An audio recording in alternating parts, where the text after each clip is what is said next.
Vikings versus Chiefs. They can't afford to drop them. I mean, if they come back and beat Dallas, we're all right. But they've got to beat Dallas, and then they come back, beat the Broncos, and if they come back after that, after the bye, and beat Seattle, and now we're talking prime time games, we'll be all right. But until that point, we're not, because this wasn't prime time, and we're going into the worst part of the season for Kirk Cousins. Rooster.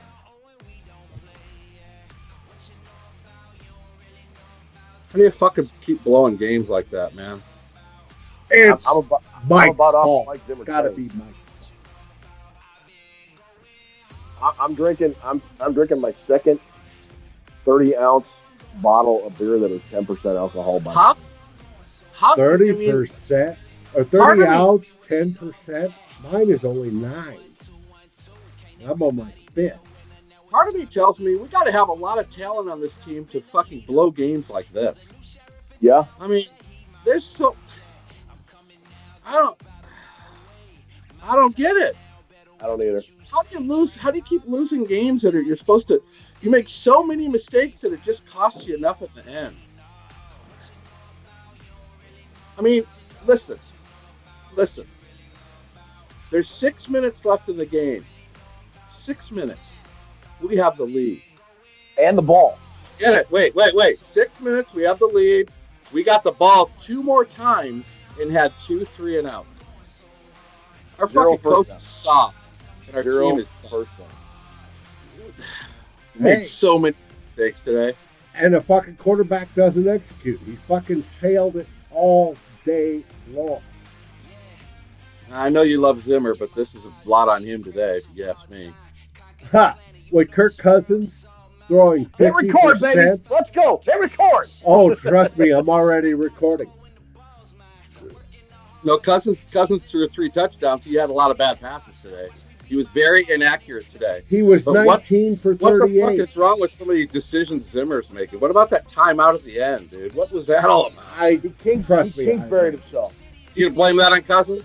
No. He did exactly what Cliff Kingsbury did on Thursday. Terrible. When he caught. Come on. 6 fucking year head coaching. You shouldn't be doing stupid shit like that. We give Kingsbury a pass because he's in his first year as a head coach in the NFL. Mike Zimmer has been doing this since 2014. That's Mike. Inexcusable. Mike. It is inexcusable.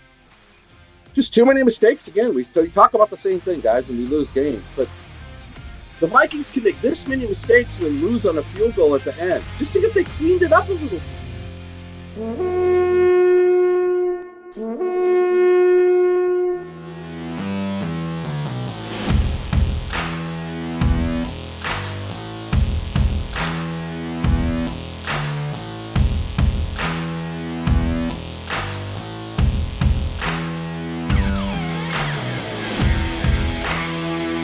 Good morning, Gallahorn. After epic failure in Kansas City. What's good about it? Just the fact that we are a morning show and we wish everybody a good day. Now, the Vikings traveled to Kansas City, played at Arrowhead Stadium, outside on grass, and lost with time running out to a field goal. Even though it was a game that people thought was a good game, as it was entertaining, I don't think so. Really? Where does anybody get good out of this? I mean, nothing's good in a loss. People that are not actual Vikings fans, people that are watching the score back and forth, thought that was an entertaining game. Why are we talking to them? Only Vikings fans should be watching this. Yeah, well, I'll have everybody watch this if that's fine. All right. But anyways, Vikings fans know that we should have done better and should have scored. And there were so many opportunities and so many failed attempts that should have had the Vikings dominate. They were the better team on paper. In almost every statistic, they were the better team. Well, But what's the they one go in statistic that there matters the and most, fail. Dave? Hey, Dave, I got a question. What's the one stat that matters the most? The score at the end of the game. It's Were the they the better team at the end of the W. game? It's the W or the L, and Were they they the got better the team at the end of the L. game? I just answer the question. No, they were Okay, not. then they're not the better. We have suffered a lot of these. I mean, you lose and there's losses. We've suffered a lot of these shitty losses under Zimmer. This reminds me of that Lions game when we were winning and then they tied it with the field goal when we had them down with 20 seconds left and they tied it and then beat us in overtime. We've had so many losses in the Zimmer era like this. It's just part of me, it's not surprising. The other part of me makes me shake my head and go, we made that many mistakes in one game and we lost at the end. I mean, what? There are 3 Mike Zimmer coaching decisions today that I would argue cost them this football game. Name them. The first one. Dave will be pissed. The first one was when it was in the first half. Amir Abdullah was short of the first down marker, but the refs called it a first down on third down. He was like a yard short. And instead of running to the line really quick and calling a play, whether it was a whatever, before Andy Reid could throw the challenge flag, the Vikings pissed around and got set up and called motion, and Cousins was calling everybody and all this, and gave enough time for Andy Reid to look up and go, hey, I think that might have been a bad call, and threw a challenge flag. And he was a yard short. The second time. That's a very good point right there. The second time was the Vikings were, I think this was also in the first half, close to halftime. And they had a 4th and 1 at like the 50. And they kind of had momentum. They kind of had a decent drive going. And I would have argued I would have gone for it there because the punt put the Chiefs at the 10, and they ended up went on this epic 17-play drive to kick a field goal. I would have gone for it there. And then finally, the coup de grace, as it were, French words for those who don't know. What was that ridiculous? You know, the Colquitt, I get trying not to kick to Tyreek Hill late in the game. I get it. But he shanks the punt. The Chiefs have the ball on the Vikings 45. And then Stephen Weatherly makes this incredible play. And the Chiefs lose like 15 yards. And it's second and forever. And then they get nothing on second down. And now it's third and forever. It's second and forever. And the Vikings kind of get a little bit of momentum back. And, you know, Mike Zimmer calls this timeout when it looks like when the play's developing, they're going to break through again and just crush Matt Moore, and we're going to overtime, if not a turnover. And he kind of Cliff Kingsbury'd himself. You can say what you want about Kirk Cousins going 9 for 21 in the first half and the Vikings offense not doing anything on their last 2 drives. And those are very – they are. But, you know, good teams don't make boneheaded coaching decisions like that when games are on the line like this. And the Vikings kind of do this all the time. All the freaking time. No argument from me. Well, now that we've gotten that out, Ted, how you doing?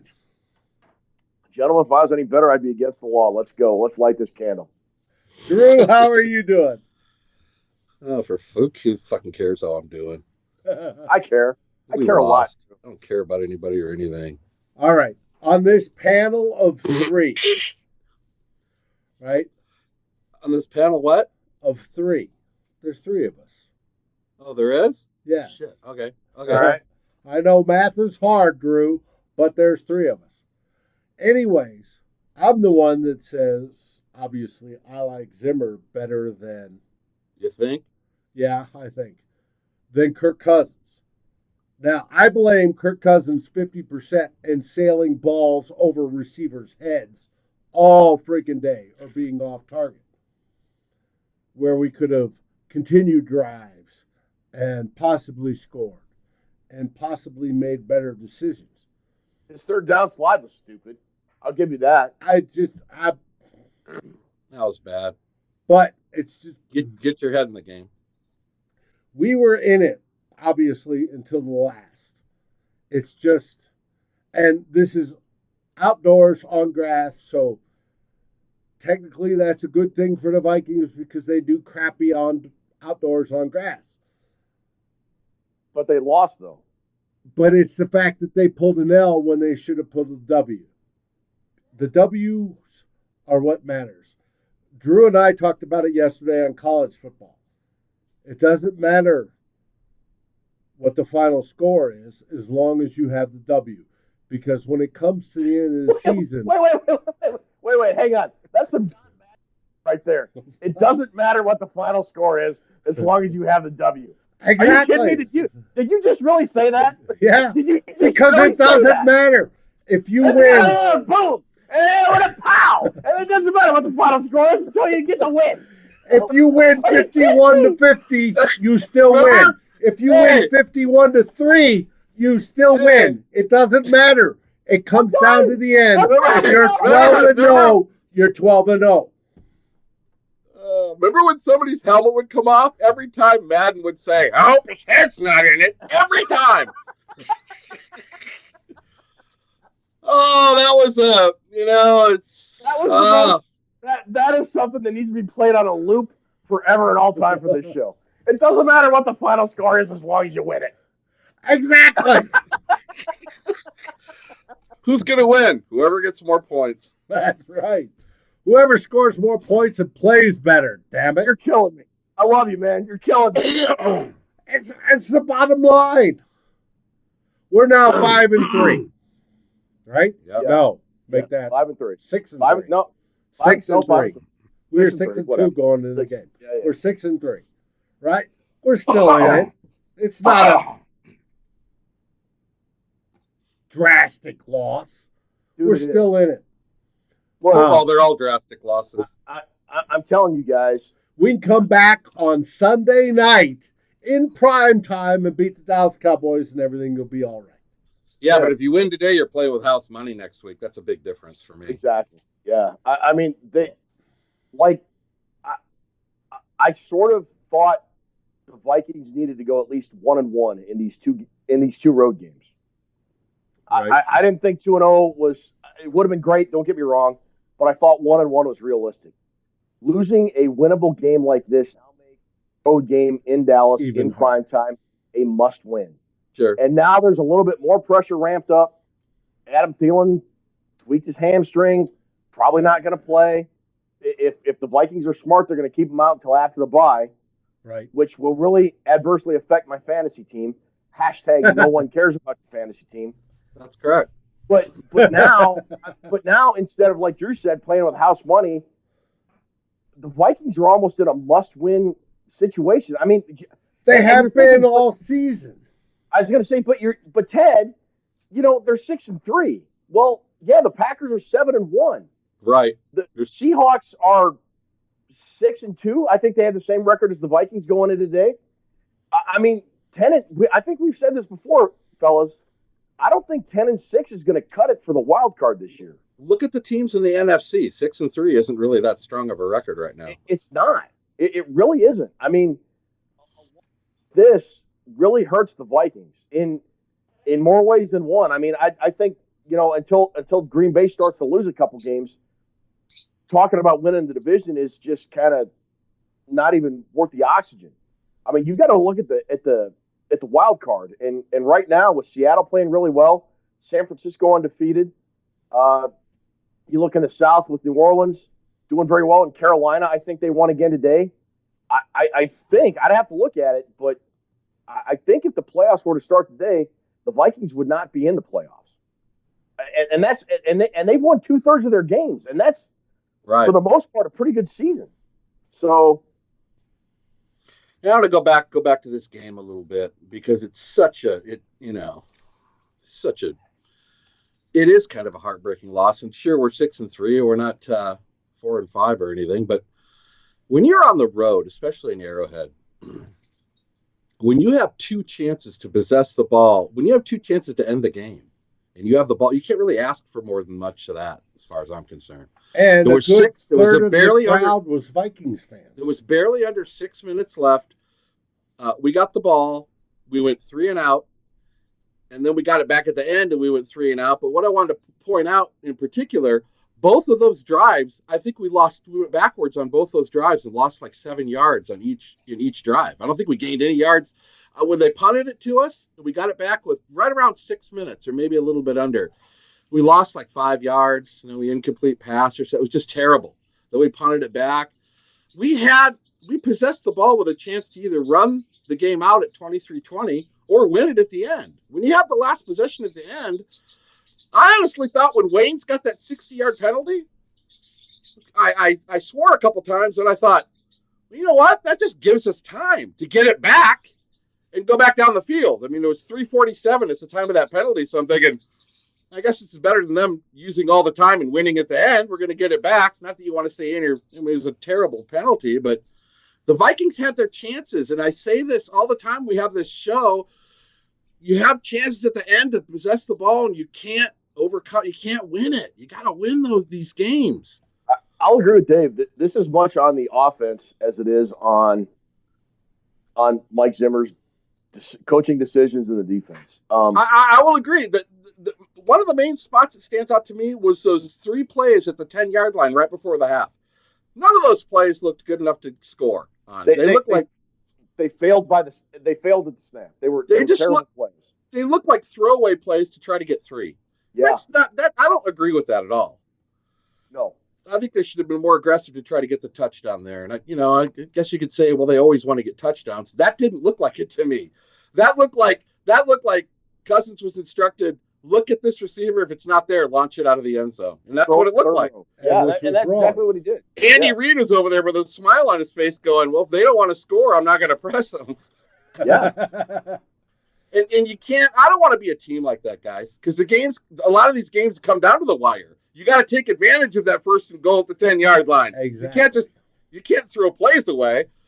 The first and goal at the 10-yard line is when you got to make – that decides games. It does. And the Vikings, I think the Vikings played not to lose today. Why? I don't know. It was just a frustrating, it's just a frustrating thing all the way around. And the fact that when they got the ball, it was like, what, was it 7 minutes left, 7.5 minutes left? I kind of thought, hey, maybe this is like the Washington game from a couple of years ago. They get the ball and just go on this epic 10 or 15 play drive and eat about 6 minutes off the clock. That's what I was talking about. They went 3 and out. Yeah, and kick a field goal and get out of there with the win and be happy about it. And they went 3 and out. They did this ridiculous dump off first down that went for like minus 27 yards or whatever the hell it was, and incomplete pass, and then whatever. Whatever. Drew, what were the Chiefs ranked against the rush? The Chiefs were ranked 27th against the rush. Was it 27th or 30th? No, they were 30th as a rushing. I got the numbers right in front of me. If I haven't thrown them away yet.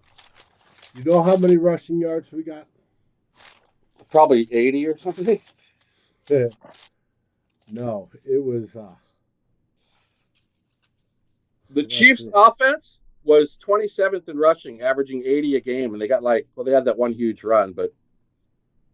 No, but that was them. What were they versus the rush? The Chiefs versus the rush were 30th, giving up 145 a game. The Vikings didn't run the ball that well today.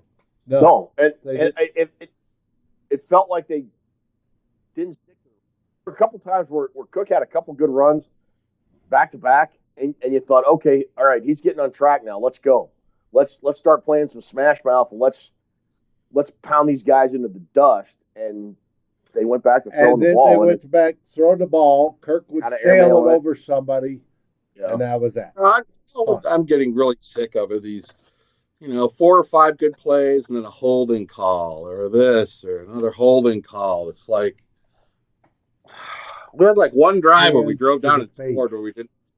We have a lot. We self-inflict ourselves with a lot of problems. We make it difficult for ourselves every week. Very undisciplined football team, which is kind of Unusual uncharacteristic. Mike And if you ask uncharacteristic for Mike Zimmer, but on the flip side, Mike Zimmer's the coach, and we're 9 games into it now, and it's still a thing. We're still talking about this 9 games in the freaking season. So what are you going to do to fix it, Mike?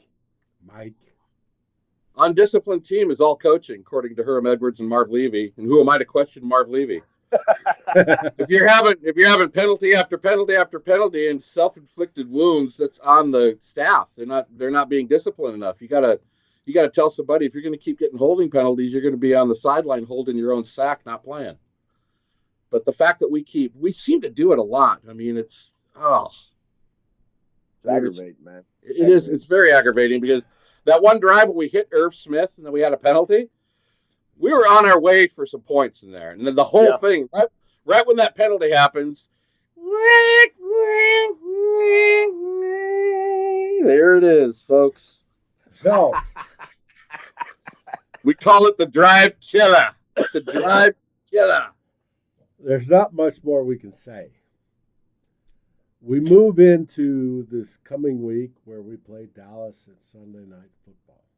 And a win's all that matters. And a win is exactly all that matters. Now, got to win though. Must win now. Hopefully, it'll be indoors. It'll be on turf. That should help. But it's prime time. And it'll be on the road.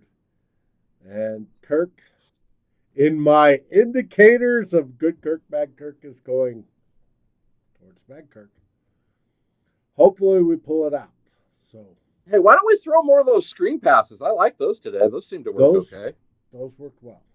Yeah, when Kirk didn't airmail them. Can we do that rather than the 3rd and 19 and we throw a 4-yard square out to Treadwell who's covered? I mean, I don't get that. Like, there was one I wrote down that was like 3rd and 19 and we throw a 1-yard pass to Treadwell or whomever. And it's like, you got to be kidding me. It sort of felt like when the Vikings had their rollout game taken away from them, they didn't know what to do.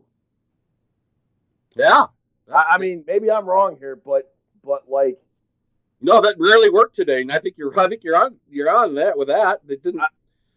The week before, it was looking like crazy. Yeah, in the second half, Stefanski. To open the second half, I thought Stefanski kind of countered and started doing some misdirection, a little screenplay action, and it got the Vikings in the end zone. They took the lead, and I thought, all right, we're rolling now. We got this figured out. And then he kind of went back to what he was doing in the first half, and I just kind of don't get what. Dave, if you got the stats, how many rushing attempts did Dalvin Cook have? He was, let's see, had a lot of 1 and 2 yard at rush. 21 carries for 71 yards.